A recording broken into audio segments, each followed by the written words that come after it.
All right, come and say it with me. People are our greatest assets. Say it again. People are our greatest assets. So last week we touched on, how to hire effectively and why it's so important to put our people first and how we need to show up in order for that to happen, to really walk the walk and, have that connect to that talk, right? But we're going to take it a few steps further now, because anyone who's out there who has a team, and again, in any kind of function, you could have a brick and mortar business, you could have an MLM, you could have just a little virtual team, whatever it is, you lead people.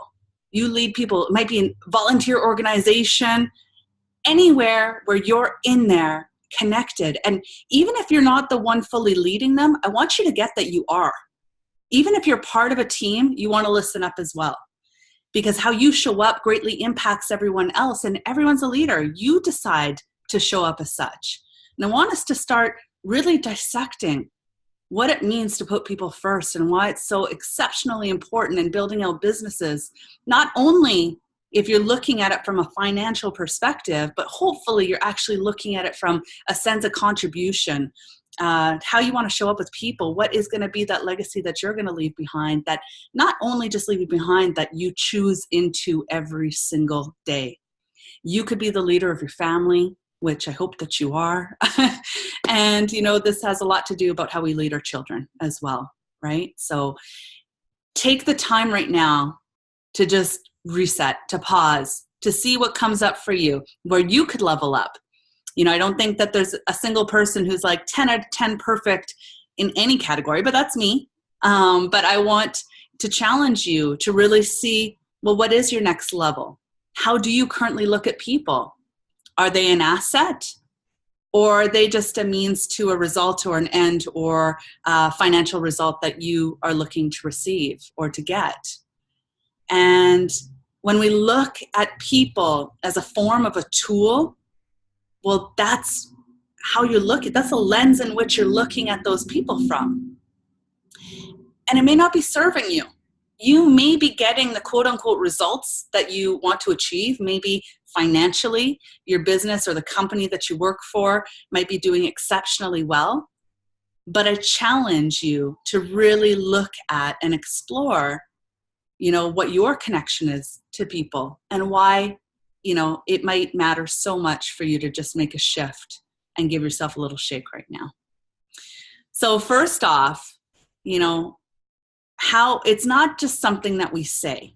You'll often hear me say this. It's like the company who has a vision and mission and it's up on the wall, but yet every action once, you're inside is not a reflection, nor is it connected to those values.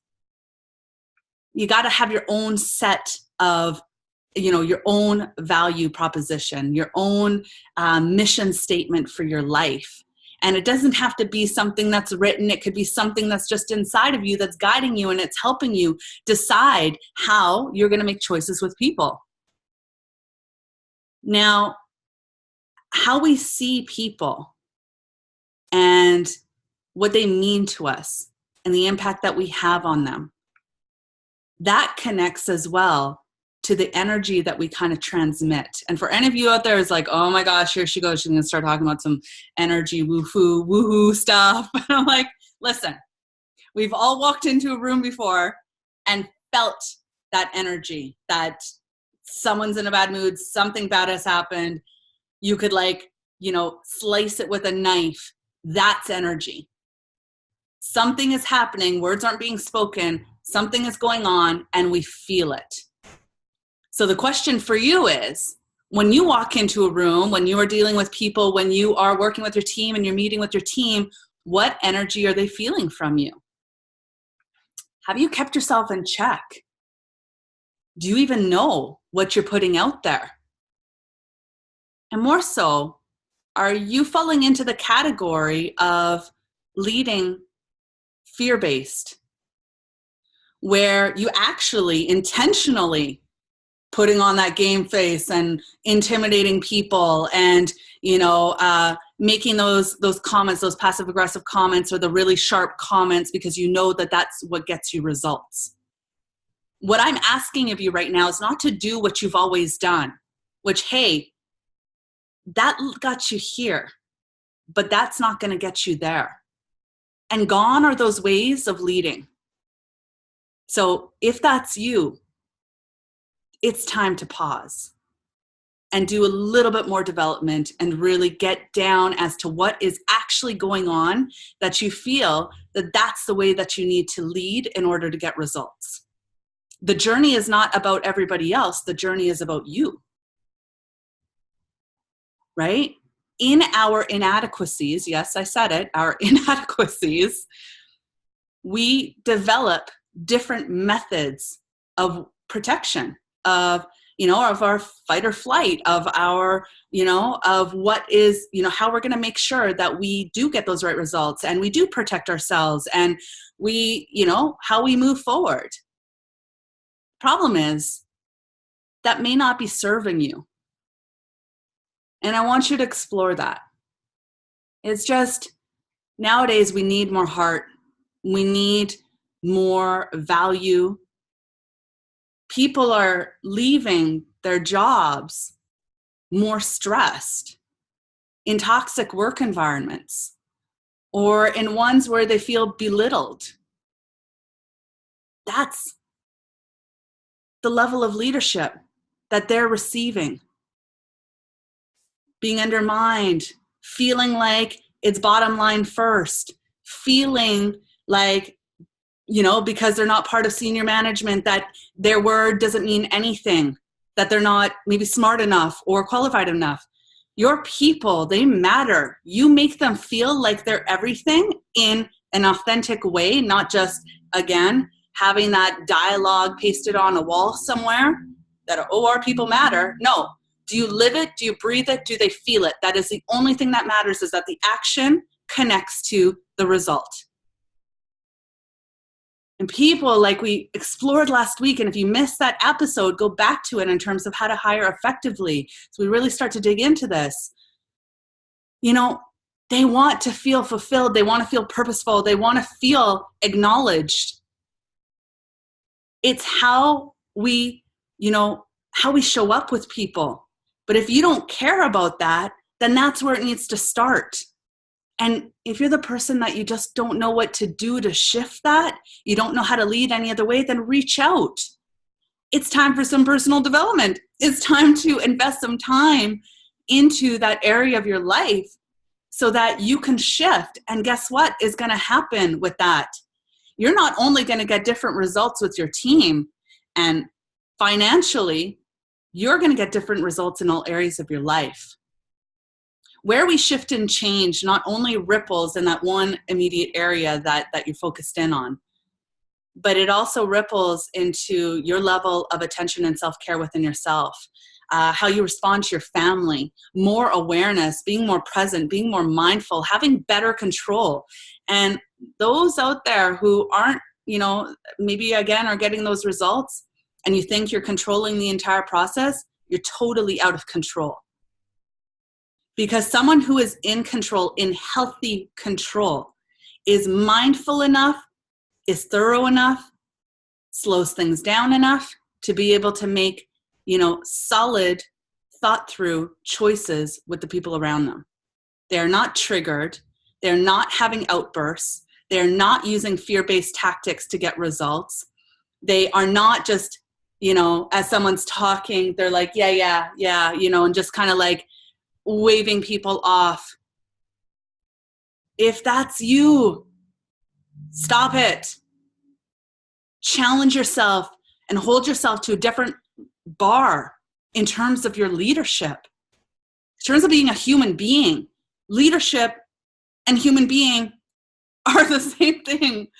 There's leadership everywhere. We need to level up our leadership in all areas of our life. And that starts with each one of us making a decision that enough is enough. That you're going to stand for quality. And, it's challenging those values. If you're working for a company that is forcing you, not forcing you, but, where it's required to be like that, Do you have the courage to speak up? The boldness to challenge? Now, I get it. There's a lot of fear when you start to ripple this, whether it's about yourself or maybe where you need to challenge your leader, in that way. And I'm not going to say it's easy, because it's not. What I will say is you're already not happy, especially if you're on the receiving end. The other person, I don't think you're happy either. But you may have told yourself that you are, but deep down there's something. We all have it. We all have our stuff that comes up, and it comes out in terms of how we lead. You're not happy in your home life. Things are stressful. You just do whatever you can to get away from that. You go to work. You feel like you're just like calm and amazing. Maybe you are, maybe you're not. Again, this is only for you to reflect and decide where you fall into and what your crack is, what your crevice is, what's that gap, so that you can start to fill that up. Maybe you're the person at work who, you're stressed all the time. Too much is on your plate, but you don't want to say that it's too much because it might be a poor reflection of your performance. There's so much fear that goes on that sometimes we're not really aware of. And what I want you to do is start to take that step back and ask yourself those questions. Where is the stress coming from within your life? Maybe you came from old ways of teachings in terms of leadership. Do you want to be on the front end pioneer of doing things differently? Or do you just want to just keep doing what you were doing, regardless of the ripple that it has on other people? Your people are your biggest assets. They are the forefront of your company, of your business, of your MLM, of your volunteer work, whatever it is. Without them, you don't have a business. So it is your business to level up. And if you're seeing other people, not to call out in a malicious way and or just to embarrass somebody. I'm talking about what is going to get the right result is by having care-based conversations. Heart-centered. You see someone struggling, even if it's coming out as anger, do you care enough to be like, hey, what's going on for you? Or to find a solution that is going to help the entire business, organization, whatever it is. Right? It's so important to the health of our people. And those people, they are not just a tool that you pay to work. Those people are human beings that are connected to other people.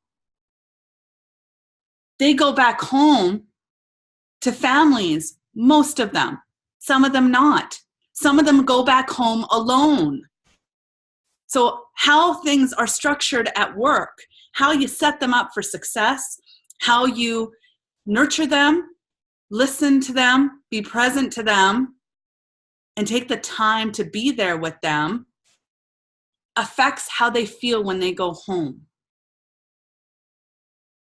So you can either be part of a process that builds healthy human beings, or you can be part of a process that breaks those human beings down. And now we're seeing this ripple of unhealthy thought processes, beliefs, behaviors. You see the ripple that's happening. And so my question to you is, which pool do you want to sit in? Is it time for you to shake things up? Just taking some of these questions and reflecting and journaling and sitting down, pondering them. Reflect on them a little bit. Don't say, I don't have the time or it's not important. And if you're already doing an incredible job here and you're part of a business or organization that is leading the way, well, then my question to you is, what's the next step? Don't get too comfortable. Because once you become comfortable, it's an easy slope down to mediocre. When you're a little too ahead of yourself, how are you going to keep that wheel going? And more so, what are you going to do when times gets hard? It's inevitable. People, it's a messy variable. You never know what's going to happen, right? So this is where you want to designate time and training to your leaders and your managers and your people is how do you deal with people, with conflict, with effective communication, down to how you sell. Because if somebody doesn't know how to nurture someone and then they just go into selling, what do you think it's going to feel like to the receiving end of the client? Yeah. Unfortunately, that feeling of the sleazy salesperson. So you got to make a decision. What one thing could you focus in on and start to create some action with that will level you up as a leader? Right? So there's so many tools out there, so many people that provide free content, that provide tools and resources. The problem is if you don't make it a priority, it's not just going to magically appear. Part of personal development, professional development is that you need to work at it. And it takes that. It takes time in your schedule. It takes focus. But what I know to be true with all the clients that I've worked with, when you slow the process down, you actually speed up. And you speed up and you get the right results rather than just hoping that you're going to get whatever results. And you feel better as a human being because you know what?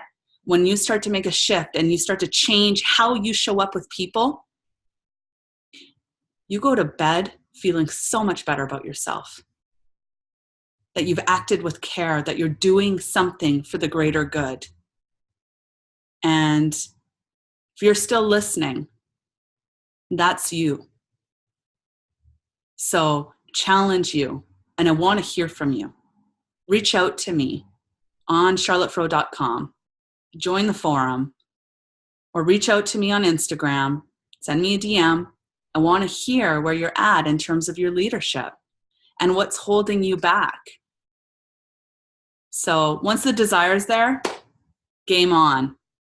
And so just make this that time where we all make a choice that this, whatever this is, isn't good enough.